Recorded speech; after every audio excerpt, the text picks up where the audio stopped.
తెలుగులో young rebel star Prabhas వరుస crazy ప్రాజెక్టులు చేస్తున్నాడు.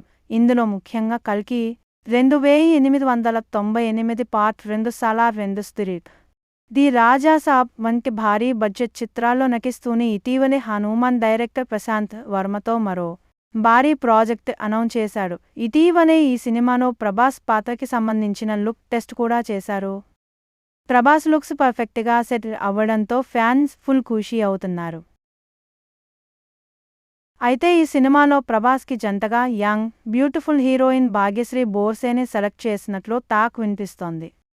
యాక్షన్ అడ్వెంచరస్ బ్యాక్ డ్రాప్లో తెరకెక్కబోతున్న ఈ సినిమాలో భాగ్యశ్రీ అయితే పర్ఫెక్ట్గా సూట్ అవుతుందని ప్రశాంత్ వర్మ ఈ నిర్ణయం తీసుకున్నట్లు సమాచారం.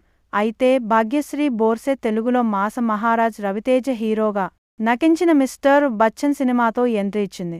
కానీ ఈ సినిమా ఫ్లాప్ అయింది. అయినప్పటికీ భాగ్యశ్రీకి ఆఫర్లు మాత్రం క్యూ కడుతున్నాయి. ప్రస్తుతం ఈ అమ్మడి చేతిలో దాదాపుగా 10 పైగా సినిమా ఆఫర్లు ఉన్నట్లు సమాచారం. ఈ విషయం ఇలా ఉండగా ప్రభాస్ ప్రస్తుతం ది రాజాసాబ్ సినిమాని ఫినిష్ చేసే పనిలో పడ్డాడు. అయితే ఈ సినిమా ఏప్రిల్ 10 థియేటర్స్లో రిలీజ్ చేస్తున్నట్లు మేకర్స్ ప్రకటించారు. కానీ ఎప్పటికీ టెక్నికల్కి సంబంధించిన పనులు పెండింగ్ ఉండటంతో అనుకున్న సమయానికి రిలీజ్ అవుతుందా లేదా అనే విషయం ఇంకా తెలియాల్సింది. మరోవైపు మార్చి నెలలో 28 మ్యాట్స్కాయర్, హరిహర వీరమల్లు, రాబిన్హుడ్ సినిమాలు రిలీజ్ అవుతున్నాయి. దీంతో 2 వారాల గ్యాప్లోన మరో పెద్ద సినిమా రిలీజ్ అంటే కమర్షియల్గా వర్కౌట్ అవుతుందా లేదా అనే అంశాన్ని దృష్టిలో ఉంచుకుని the Raja Saab release postpone అయ్యే అవకాశాలున్నట్లు తెలుస్తోంది.